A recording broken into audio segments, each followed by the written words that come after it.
भाजी तिखट व्हावी म्हणून तिखट टाकायचं आणि पुन्हा गुळ टाकायचा. अरे काय काही पद्धत आहे का काय? आणि पुन्हा आंबट होऊ नये म्हणता, पण पुन्हा चिंच टाकता, पुन्हा खारट मीठ टाकता, बर का? हो, पुन्हा फोडणीला ती तुरट लागणारी मेथी टाकता. तिची चव काय निराळीच असते.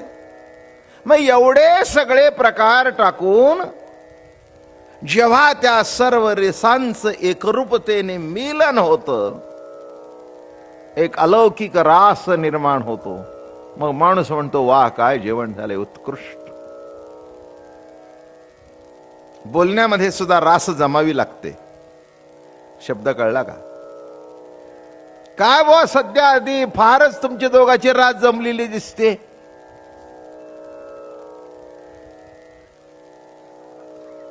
काय असं माणसं म्हणतात ना, दोन माणसं एकत्र आल्यानंतर, रोज भेटू लागल्यानंतर, गप्पा बिप्पा चालू लागल्यानंतर, काय अगदी मांडीवर थापा टाकून गप्पा मारताय, खूप रास जमलेली दिसते.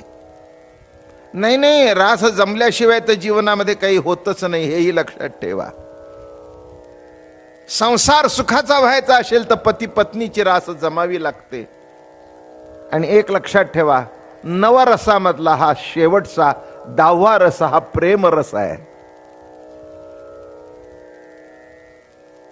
या कृष्ण चरित्रामध्ये सर्व रस आपल्याला बघायला मिळतील. रासेतून शृंगार रस मिळतील, अद्भुत रस मिळतील, वीर रस पाहायला मिळेल, शृंगार रस पाहायला मिळेल. सर्व रसांचं एकीकरण नामे हा भगवंताची रासलीला. आणि असा विषय मांडत मांडत आपण इथपर्यंत आलो की अहंकार निर्माण झाला. काय घडलं? अहंकार झाला.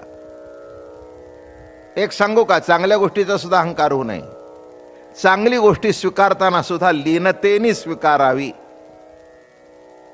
तरच ती पचते. चांगली गोष्टी सुद्धा, माझं बोलणं कळलं का? वाईट तर जा सोडून, पण चांगली गोष्ट स्वीकारताना सुद्धा अत्यंत लीनतेने. बोली लिले कुरे वेडी वाकुडी उत्तरे, करा क्षमापराध महाराज तुम्ही सिद्ध. किती लीनता आहे महाराजांच्या मध्ये, बरं का?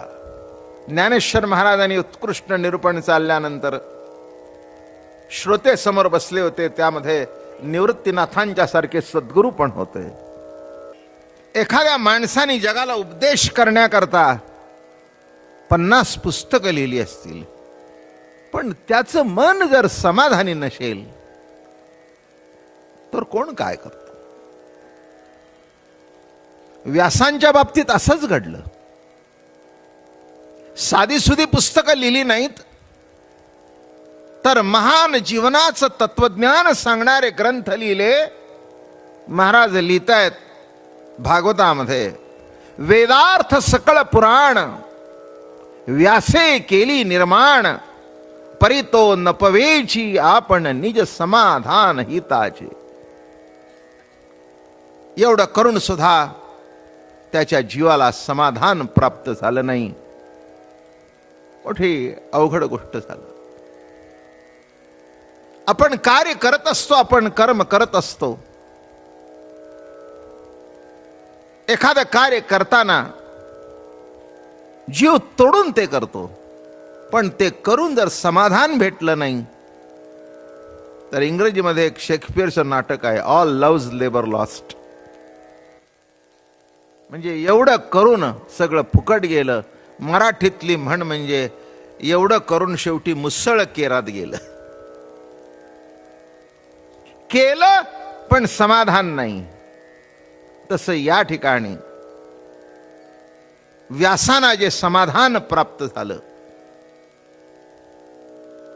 ते समाधान कशामुळे प्राप्त झालं? तर या भागवत कथेमुळे. त्याच्यातलाच हा दशमस्कंद हे भगवंताचं हृदय आहे.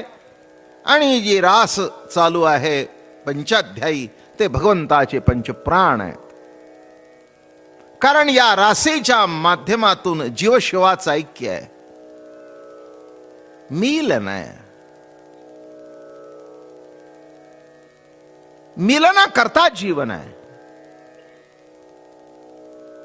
बरं का. मिलन नसेल, प्रत्येक वस्तूमध्ये मिलन आहे. एक बाई भाजी करते, भिन्न प्रकारचे रस त्याच्यामध्ये टाकते, पण त्या रसांचं जेव्हा मिलन होतं तेव्हा ती एक रुची आगळी निर्माण होते. ज्या भाजीमध्ये आपण किती विरोधी तत्व टाकतो नाही का, गोड टाकतो, आंबट टाकतो, तिखट टाकतो, तुरट टाकतो, काही गंमत आहे.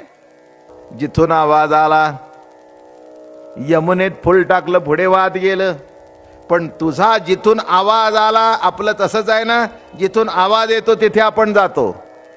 तसं तुझ्या मुरलीची ध्वनी आकस्मित पडली कानी, मग जिथून आवाज आला तिथे आणतो.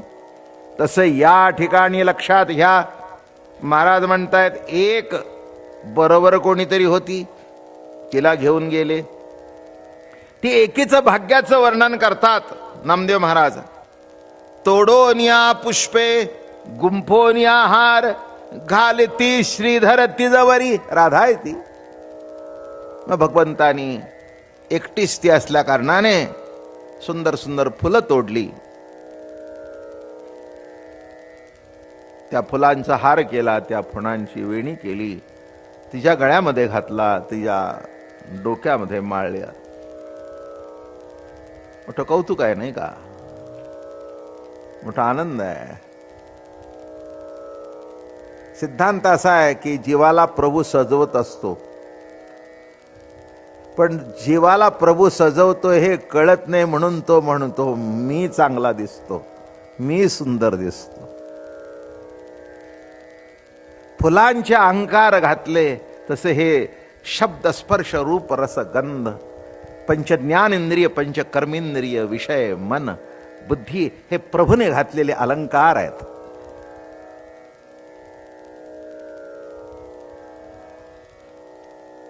प्रभूने घातलेले अलंकार आहेत, ते अलंकार कोणी घालत नाही. लक्षात ठेवा, अजून आपल्या लक्षातच आलं नाही. देवालय बांधिले सुंदर, देवालय बांधिले सुंदर, कळा कुसरी चित्राकार. मुख्य पहावा तो कळस, पिका आला ब्रह्मरस.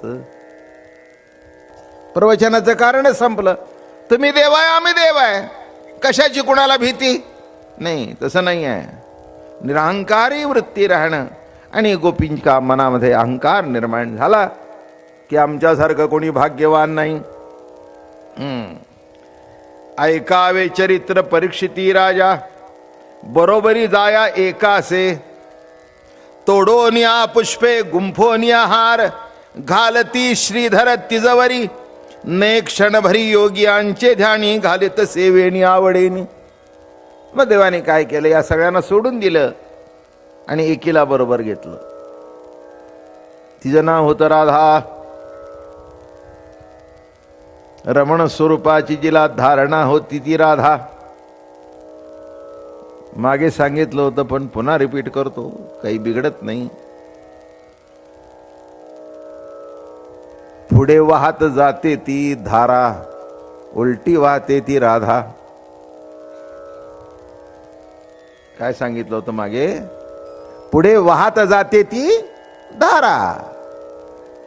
जे संसाराकडे वाहत जातात त्या धारा, ज्या वेळेला ती धारा उलटी फिरते तेव्हा ती राधा होते. म्हणून आपल्याला राधा होण्याचा खटपटाही, धारा होण्याची गरजच नाही, आहातच. काय म्हटलं मी, धारा तर आहातच की. सगळ्याची पावलं संसाराकडे चालत गेलेलीच आहेत, पुढे सरकतायत. कोण मागे सरकलाय,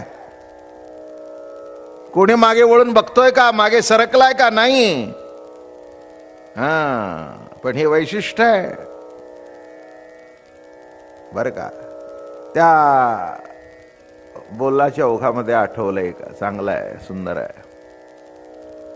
जेव्हा भगवंतानी त्या गोपिकांना डाचलं, राहिलेले विषय आठवतात नंतर मग सांगतो मी तुम्हाला, तसं काही नाही.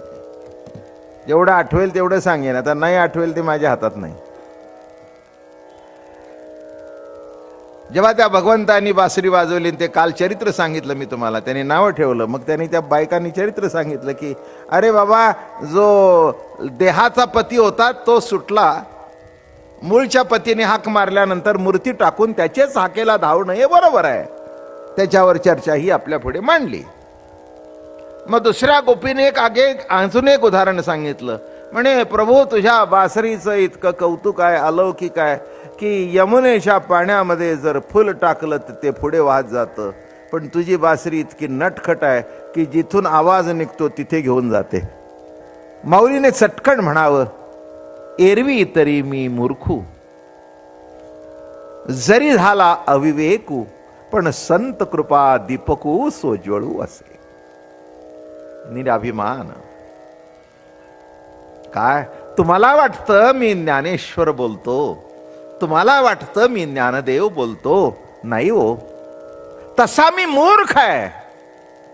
एरवी तरी मी मूर्खू, जरी झाला अविवेकू, पण संत कृपा दीपकू स्वज्वळू असे.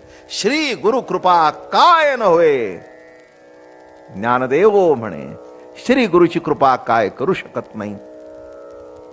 हे अभिमानाचंच निरूपण चाललंय की एवढ्या मोठ्या परमपदाला पोचून सुद्धा निराभिमानी राहणं हेच आपल्या साधनेची कसवटी आहे. कसवटी कुठे आहे?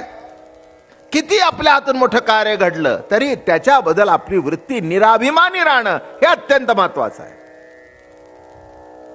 कार्य घडलं, घडल्याचा अवसर तुम्हाला मिळाला, चांगली गोष्ट आहे, पण ते घडून सुद्धा निराभिमानी वृत्ती राहणं हे आवश्यक आहे. म्हणून काल 3 अभिमान आपल्याला सांगितले.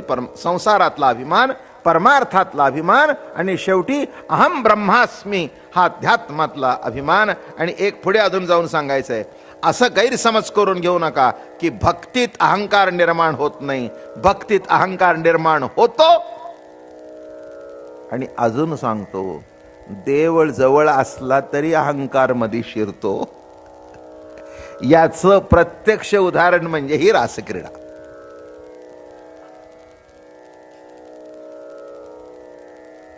जरा दुसऱ्या अंगाने सांगतो, देव सुद्धा मोठा मजेशीर आहे.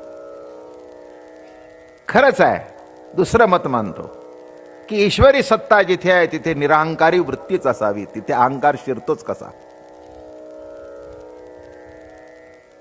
त्याचा भाग असा आहे, आपल्या भक्ताकडून छोटी छोटी चुका देव एवढ्या करता करून घेतो की तो सुद्धा लेवलला राहावा.